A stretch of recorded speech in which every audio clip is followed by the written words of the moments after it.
Hello, making a video with my Dave. He's sleeping and Nicola is making a video next to him, and it is very nice and lovely. And I want to make a video about the subject. I have a rock here that I found at the beach the other day. It is a crystal. It is a healing crystal. It feels absolutely wonderful. It's wonderfully shaped, almost like a heart. Very beautiful, wonderful rock. I love it. Feels good. On the strained, baggy eyeballs. It is a nice rock, it is. So, anyway, feels good to hold the rock while I make a video. Makes me more focused and not beating up on myself so much as I always do. So anyway, this video is about my current situation with I got issues with my mother, and it's not fun. And I saw a video yesterday of a woman who was very correct, made a very focused, mentally sharp and eloquent video about her emotions, her anger issues and stuff like this. And I really admired that, and I am definitely not able to make such a fluent and focused video like she does, but this is all I have right now, to offer to the world, is some kind of stuttering and word fetching and very unfocused videos that I make. But what's important is what I have to say, what I want to talk about. I do it for therapeutic reasons, obviously for myself, and if someone else benefits from that, then it will be worthwhile making this video and putting it out there. So anyway, the issue is that I love my mother infinitely much, and my parents and my brother. The problem comes in when my mother wants to talk to me on Skype, and I have cautioned her many times. I said, let's not do it. I am better off writing to you, because when I write I can focus better and I don't take over the conversation. I talk a lot in a conversation. I blab, and when someone else doesn't have anything to say very much that is of any substance, then I take over the conversation, and that is not good, and I've lost a lot of friends because of this. And then I think the other person doesn't have anything to say, but in reality I probably mute other people with what I am talking about. So the stuff I'm talking about is probably so overwhelming that they don't even know what to say anymore to that, and that happens frequently. That happened with a friend of mine, a Christian, who obviously took the Christian side against me, and religion tore us apart. I wrote a poem about that for her. She never talked to me again, even though I wrote her a poem and apologized to her a million times. She never talked to me again because I said that those videos about the mermaids and the zombies are not real. and she wanted to believe that they are real.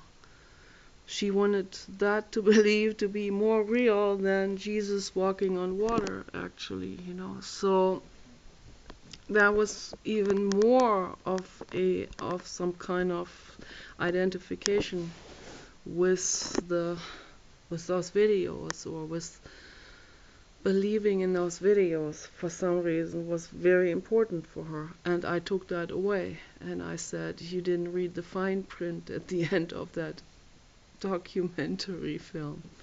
So they said that it was like there's only this one thing that was realistic. Everything else was just fabricated. That's also interesting how they can possibly get away with making those films into what looks like scientific documentary films when there is like 1% real in that whole film.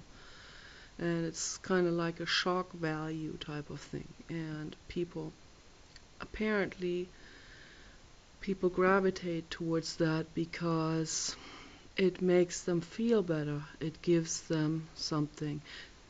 So this is one side of my brain. I am able to understand people. I am cognitively seeing the whole picture, right? I see it from above. I see that also that people need this Christianity because this is what they have grown up with, and that is what they want to believe, because if they don't have that, then they fall into an abyss. It falls into some kind of nothingness because they don't have anything to set in place of that what is being reasoned away from them. So, and then it hurts the ego, and also self-identification processes that are connected to it, and all of that. And I understand all of this. I understand that she needs the zombie films and the mermaid films and all of this because it makes her feel better. She needs that. I'm not making fun of this, not at all. I giggle sometimes out of nervousness, and there is a situation comedy involved that is not against those people. It's not making fun of those people. It's just a situation by itself that has its own comedy factor. And I'm not laughing about anyone. It's just that this is what it is, okay? We believe things to be true, and we don't have a clue what reality really is, because we don't have any clue at all. We have our little islands of reality, what we call reality. This is my reality right now, right here, on this speck of land in the coordinate system of infinity, okay? And then if I come back in a million years, this speck of land may not be there anymore. Then where has that reality gone? Everything is constantly evolving and shifting. But the mermaid and the zombie films, those or these other like monster type of scientific documentary films, those are there to take people out of their boring. What is boring? Their gloomy lives. Their dreadful lives. To take them out of it by covering up a dripping water faucet with turning on the vacuum cleaner. And that is what Ernie in the Sesame Street did for Bert. And then Bert got real mad at him because he said, "Why did you turn the vacuum cleaner on?" "Because you were complaining about the water faucet dripping." So, right, kind of like this is what's happening with our lives. Our lives are dreadful, so we go and watch a horror film or a monster film, and we turn on the vacuum cleaner, in form of a monster film that takes that covers up, that patches up like a band-aid. It patches up our dreadful, dreadful existence. So we don't have to think about our dreadful existence and our terrible sabotaging that we do on a daily basis. And most people are sabotaging their lives, whether they know it or not. We could live a much better life, every one of us. We could make this whole world into a complete sparkling paradise. But people sabotage, in all kinds of different forms. And that's why I get a lot irritated a lot when I talk to people, or when I talk to my mother or friends and so on. I would have to talk to someone who's on the same page with me, who sees that living is actually dreadful. We need to look at it. It's dreadful to read the news, Is it not? Do you guys find it fun to read every day that someone shot or killed or stabbed or ran over people, or there's wars raging in the world, and so on, Active sonar blasting the lungs and eardrums of whales? It's not fun. This stuff is not fun. It's atrocities, and these atrocities are sabotage. Those are the worst types of sabotage. All of this violence. All violence is the worst type of sabotage there is. And I talk to people, I talk to my mother about these things.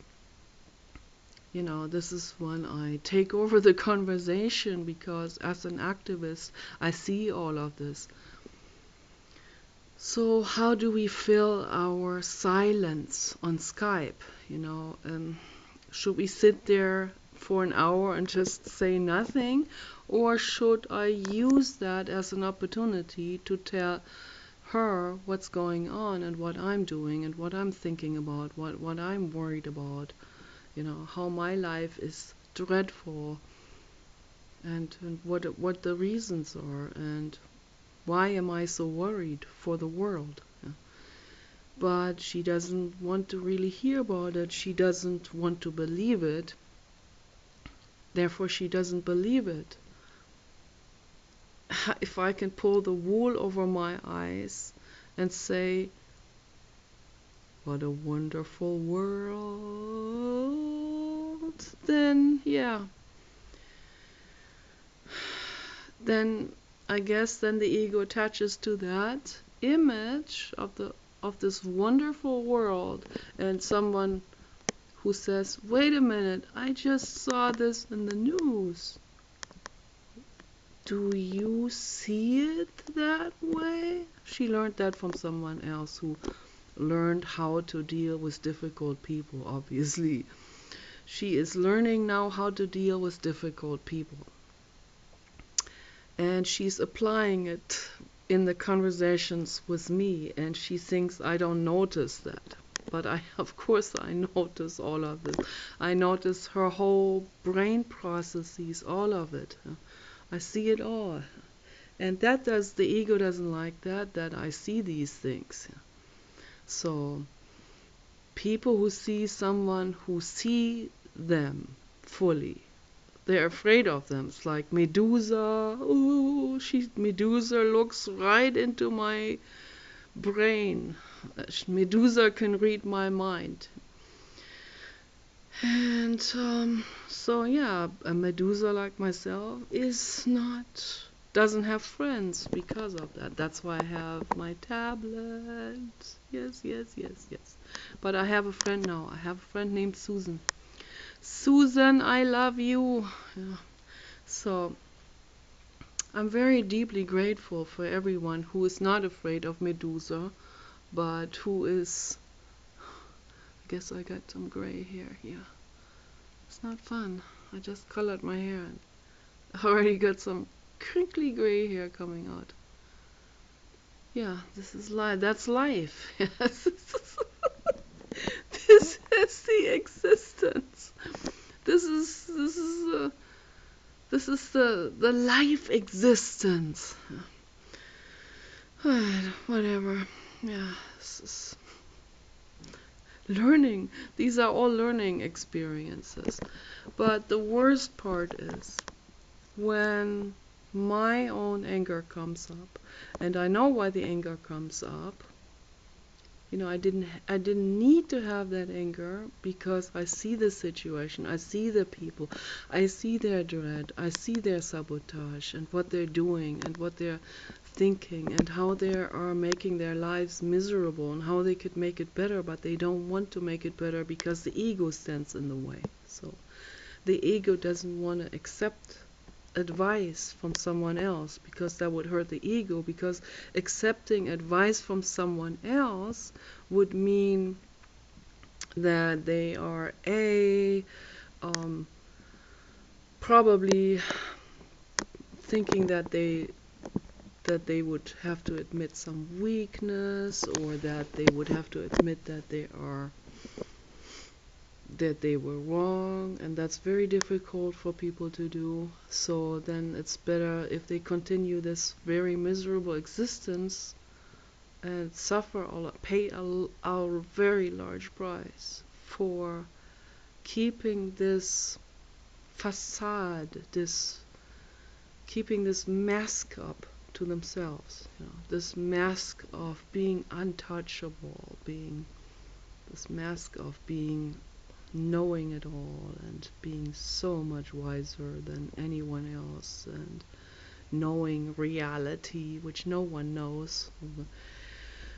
And yeah, so and clean washing themselves by denouncing someone else as mental, so that they don't have to let what that other so-called mental person said sink in and wash away that sand castle under their feet.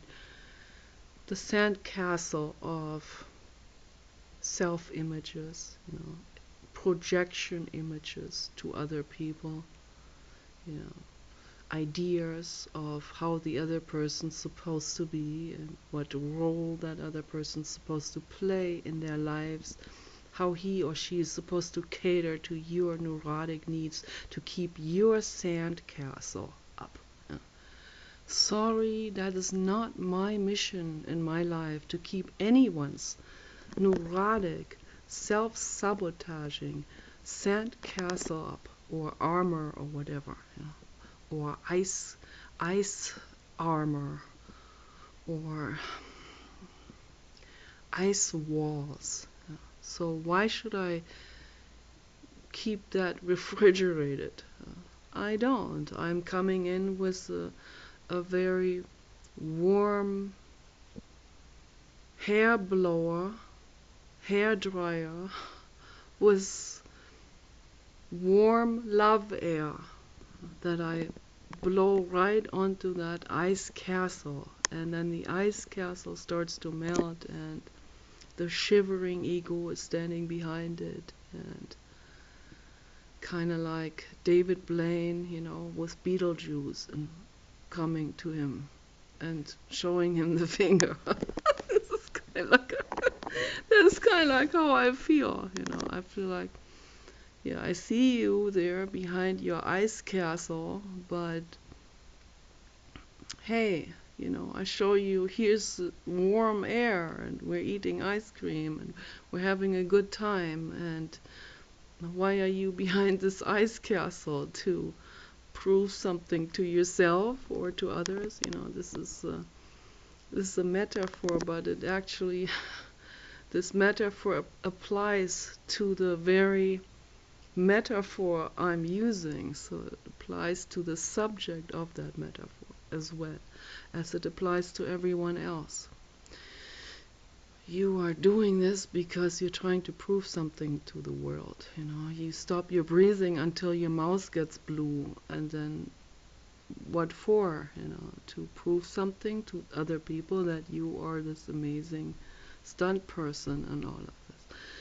So it's like, or my mother is this prototypically adapted, socially adapted person that is so high, high end, intellectually on top of everything, and so high class, and so noble, and so understated. We are so understated. So, if someone says that, the moment they say that, it's obviously not an understatement anymore. So, it overstates its own understatement. It overstates its understatement to such an understatement of overstatement that it becomes an overinflated overstatement. That's what it really amounts to. And the people who are doing their whatever they do, they stand in a block of ice, or they are, in order to prove something to themselves, to not to themselves, but prove something to others.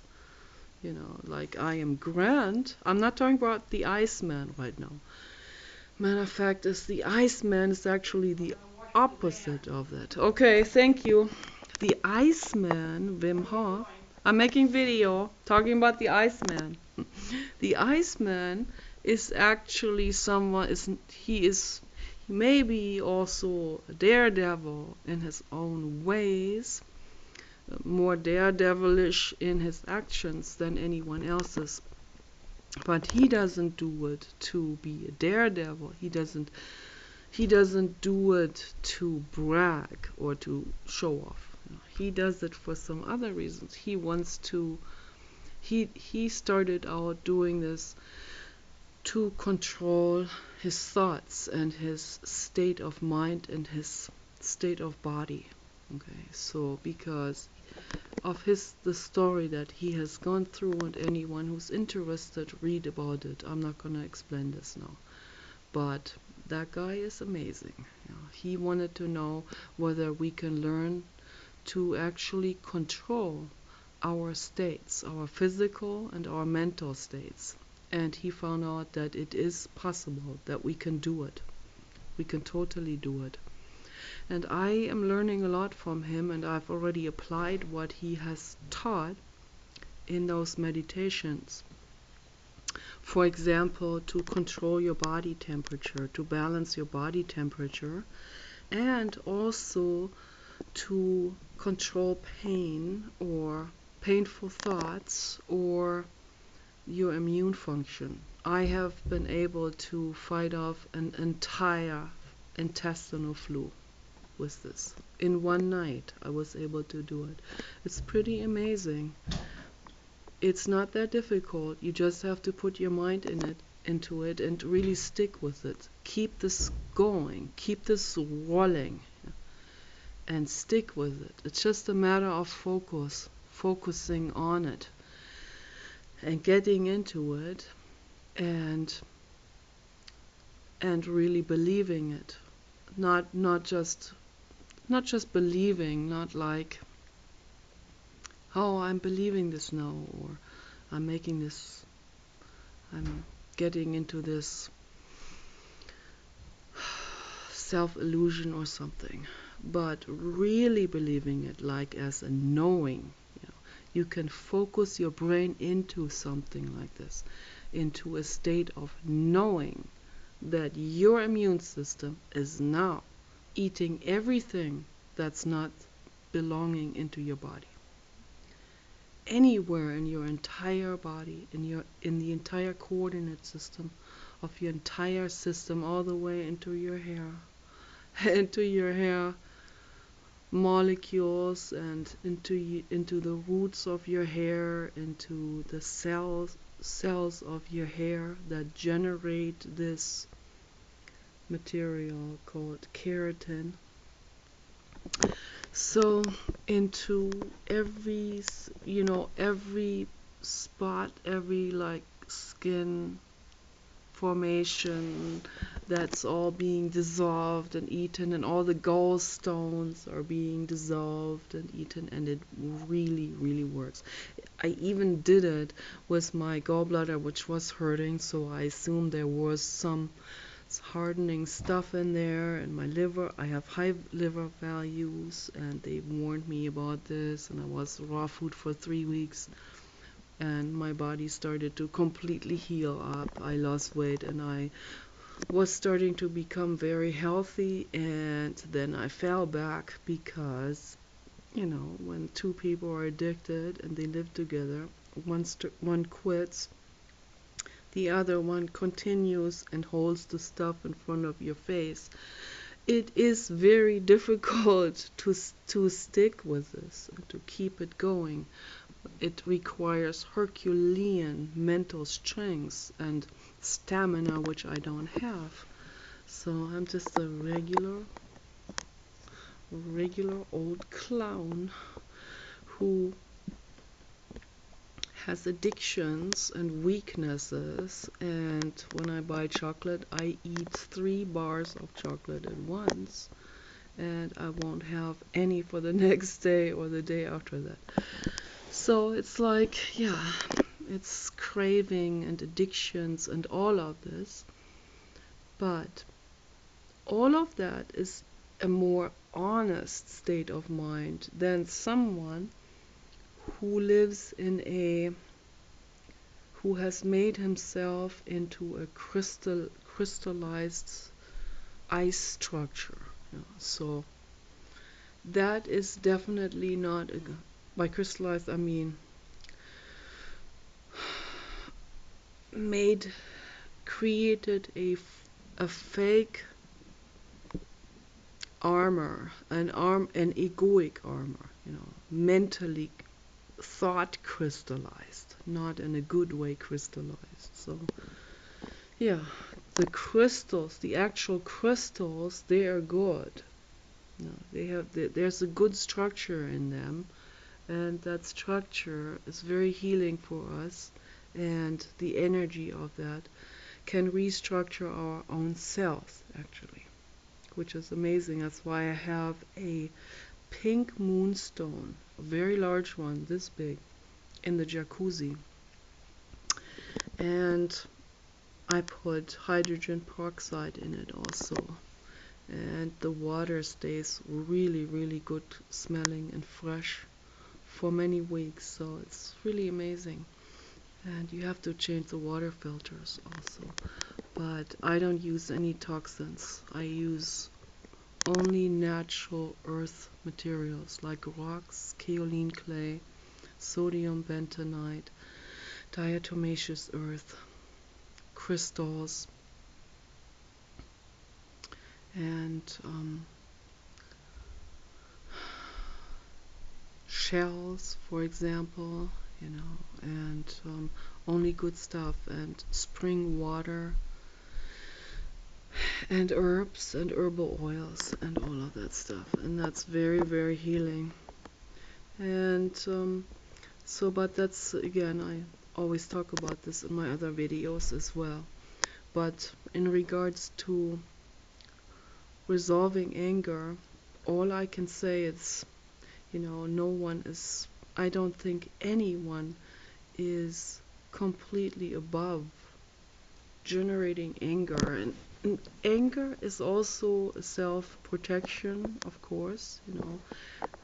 If it wasn't for anger and extreme rage, I wouldn't be here anymore. I would have died a long time ago. I would have died 30 years ago. So I'm still here, and the reason why is because I cry a lot, and I get angry a lot, and I scream into my pillow, and I did primotherapy. That's why I'm still here. So I think it's very good, because that energy should never be boxed up or bottled up. Or the worst is when people create some kind of egoic self-image that does not allow anger. And the worst is when religions tell people you shall not be angry or something. you have to always be smiling and always be grateful to your parents, no matter how abusive they are to you. And I've heard religious people tell me that. And that if that is believed really in a really hardened way, and if people really think that there's just no way to let this anger out, or if they can't even acknowledge that they are angry, then they are bottling it in a very dangerous way, in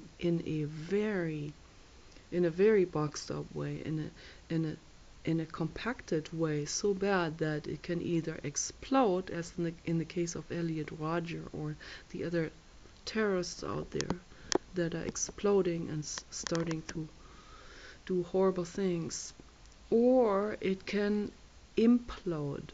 And that is what happens in most cases when people get terminally ill.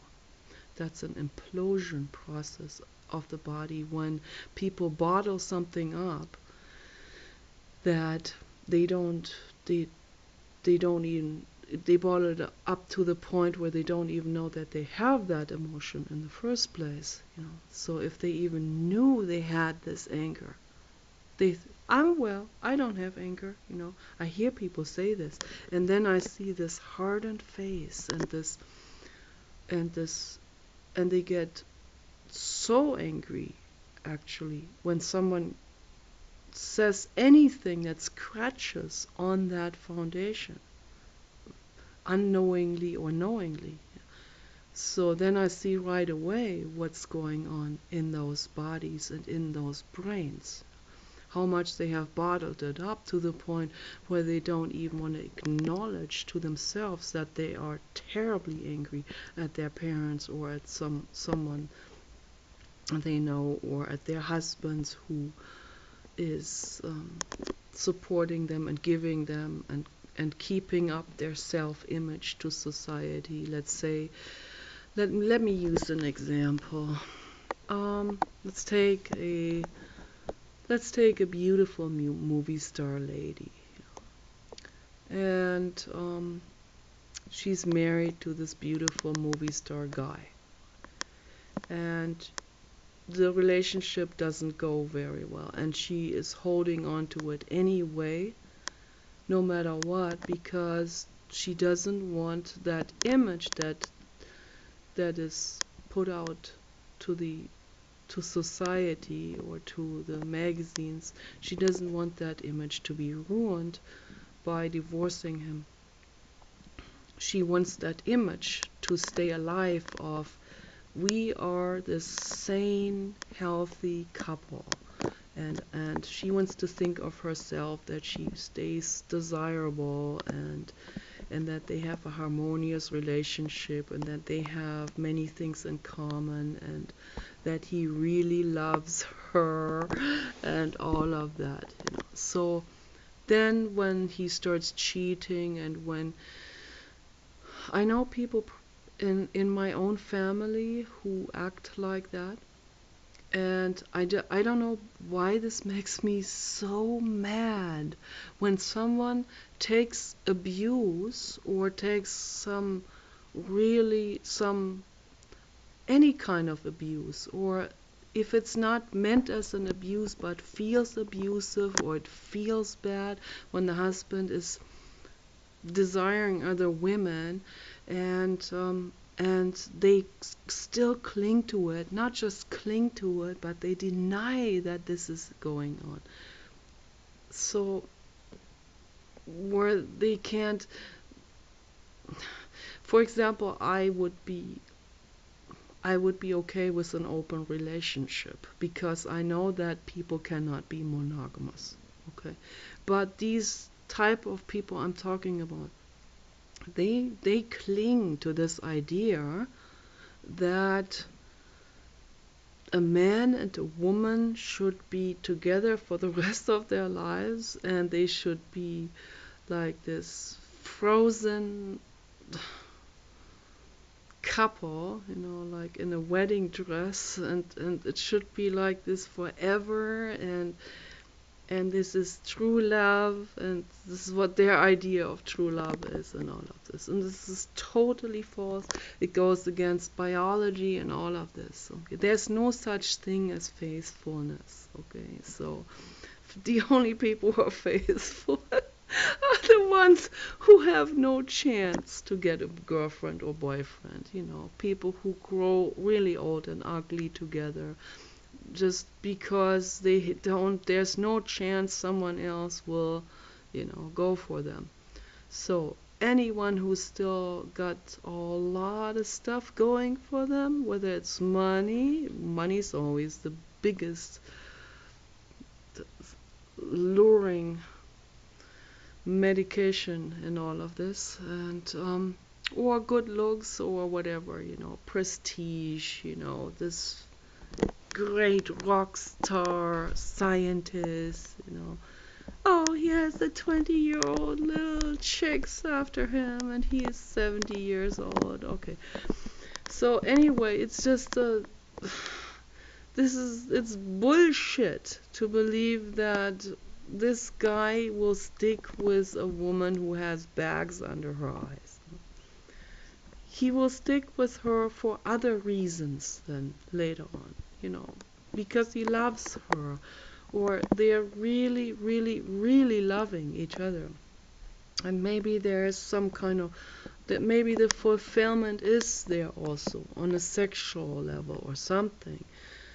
But it's probably very rare when that happens, but in most cases, the guy, usually men, they do venture out and they get their pleasures fulfilled somewhere else.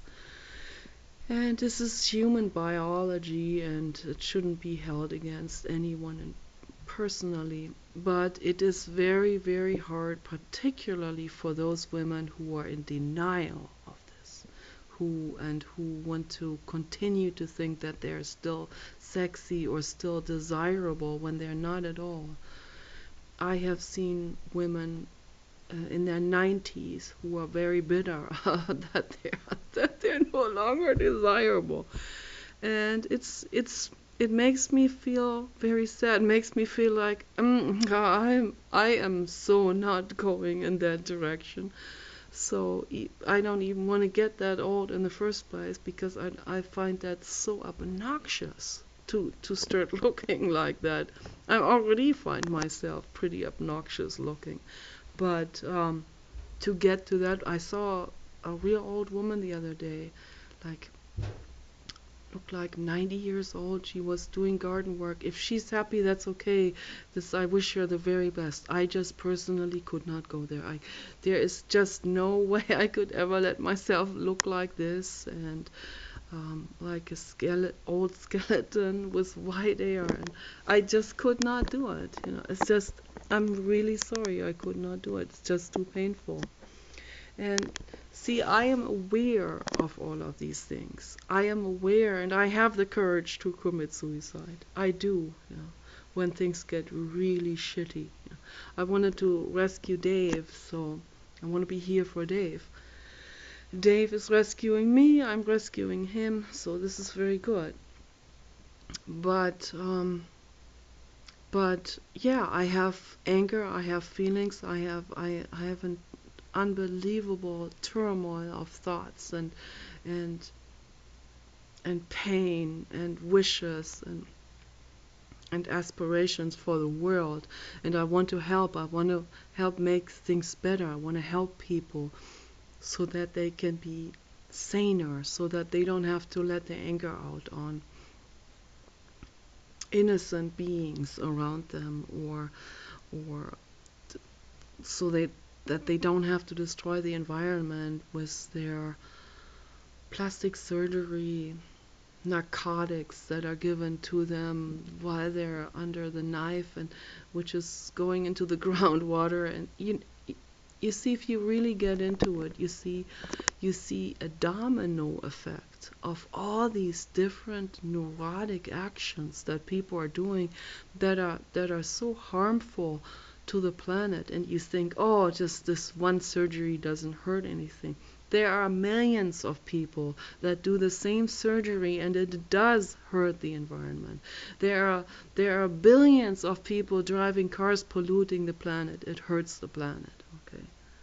So there are billions of people who are causing CO2 heat trapping. There are billions of people who are procreating and who are chasing wild animals out of their homes and into cornering wild animals, then shooting them because the wild animals are in their backyards, in their jacuzzis, or in their trash, looking through their trash barrels, and they shoot them because those bears or other animals, they have no other place to go because people have cornered them in.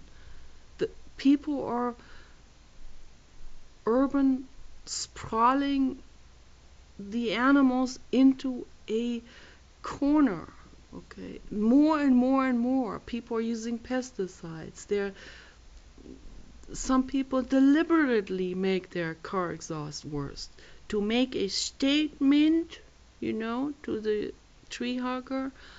All of these things are going through my head simultaneously, and all of these, the reasons for their behavior, and what led up to it, and the cascading of it, and what will happen in the future as a consequence of this. All of this is going through my brain. Then when I talk about it, I think it's almost everyone who will take offense, or almost everyone I talk to who will take offense to what I said at some point during my discussion. At some point. And then when I see that they're taking offense, I see that they're being stagnated because they have to protect their persona that they created, their self-image that is supposed to protect them from pain from the past. If we could just dissolve this and just say, yes, I am jealous of her. Yes, I am. Can you imagine this liberating effect that it has to say, I am jealous of her. She is so much smarter, better, more successful. Can you imagine the feeling when you say this? How liberating that is to say that instead of acting out. And I see people in chat rooms a lot, who have to nitpick on other people's photos just because they cannot tolerate that someone there is prettier than they are, or younger, or whatever, or smarter, or more successful, or better at communicating. Cannot take it, so they have to nitpick someone else apart. People, that's what I also wanted to talk about, is the jealous, all these jealous women, jealous of Trisha Paytas. And this Trisha Paytas she's bearing her life in front of other people. The people who are picking her apart, but they're even more addicted and more picky about themselves in front of the mirror. Spend even more time in the bathroom. More. But they pick her apart because she's showing her life, and because she's hot and pretty and sexy, and it's good. She probably suffered. Yeah, she suffers, but she doesn't hate herself for being overweight. She loves her fat. You're supposed to love your fat cells. See, all of this my mother can't do. And when I try to help, and when I talk about any of these things, any of that stuff, it is a trigger. And then the coldness comes, and broken ice, icicles are in energy form, and it makes me depressed. I want to help, but I can't help her. I am the very subject of her depression. why she is depressed. So then I triggered her so bad, then she will think about me, and I can sense that at night. In particular, because when I'm sleeping, she's awake, and vice versa, because she's halfway around the globe. And so I sense that very strongly, and I sense that with all people, but it is, I sense it with all haters who hate me, but I sense it particularly with my mother because she's my mother. So it's particularly painful for me to sense her anger, and it does trigger my ego. It does trigger my own anger then, of course. How do I deal with that? That is the question. So I decided, no, I cannot talk to her on Skype anymore, and I recommend to other people that if you are around someone who triggers your emotions very badly, and who says something or acts in a way where it does trigger your pain a lot, whether it is something that just triggers something in the past, or scratches on your self-image, or whether it is something that is actually abusive in nature towards you, knowingly or unknowingly. Either way, if you can't deal with someone on the phone, or you can't deal with a video like my videos, for example, don't do it anymore. Don't watch my videos if they cause you pain. Okay? Don't do it anymore. Don't watch them anymore. Unsubscribe or block or whatever. Don't you want to get that person out of your life completely. Okay? So even if it's a family member, you want to distance yourself. You have no choice. You have to protect your body, your system. I cannot continue to go through my life with those kind of angry thoughts, with this kind of anger where I feel like I want to slap someone in the face. That is not the way of living. So it's better if I don't talk to her on Skype anymore. I can write to her. It's easier for me. I know exactly what I will read this letter 10 times before and edit it 10 times over before I send it. So that way I can make sure that I bypassed all the landmines. So then I can write something that is digestible for her ego. Something that stays within the range of the yank back effect. So that way, I don't elope out of that radius of tolerance, of acceptability, of livability for her, where she can keep it going that way, so that she doesn't have to get totally taken out of balance with whatever I say. I just mention probably any kind of, I mention Buddhism, and it's already, it already goes outside of that tolerance radius. So it's like I can't talk about any of these reincarnation. There's a lot of people on Facebook too. They censor me because I cannot leap out of the tolerance threshold. So Buddhism is way too much for them for their egos to handle. Reality. Everyone has their made up idea about what reality is, and none of it is. Even for most people who believe in Buddhism, it's just an idea.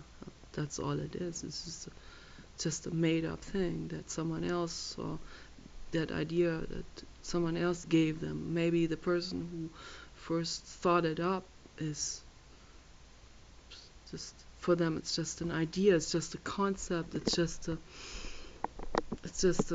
projection or whatever. It's not really that what it really is, that everything is in a constant flow, And then it becomes very dangerous, because then it leaps into relativism, and some people who get into relativism, whether those are Buddhists or philosophers, they haven't even understand what love and responsibility is, and they already talk about relativism, and they talk about with this all one, and that's very dangerous, because then they can clean wash themselves and their irresponsibilities with, well, it doesn't matter after all anyway. It matters 100% what each person does and how we act in our lives. 100%. Each person is 100% responsible for the living beings around us. There's no such thing as relativism or objectivism. Nothing is objective. Okay, it's all subjective. That's what we perceive. Okay? There is no objective reality out there. Those are perceptions, and but even with that, it's still it's very real. It's the responsibility is real, whether that is my subjective perception or not. Okay. There's no such thing as objectivism, and there's no such thing as no reality either. So, but this is way too difficult to get into now. We have a total responsibility. My actions are totally intertwined with everything else. With everything around me. We are all responsible for each other, 100%. So, cannot let go of this, and that doesn't sit well with most people. But they can't accept it, so they have to get angry. It triggers my anger. I'm not a god. So how do I deal with it? I have to say, okay, this is the range of things I deal with. This is the range of things I can handle. I can learn every day. Maybe I can expand. I can become better at dealing with more things as time goes by, which I already have. But I cannot talk to my mother. It makes me too angry. So I have to stop talking to her, and that's all I can do. That's all I can say. This is my reality in this moment, and this is also my responsibility to stay away from the things that trigger me too much, because I am responsible for the loved ones around me, and I'm responsible for my own body. And I want everyone to do the same thing. Protect yourselves, and don't act out on each other. Never retaliate against someone. Never act anger out. Never react like this. But stay away. Okay? And take care of your own bodies. Very, very important. Take care, guys.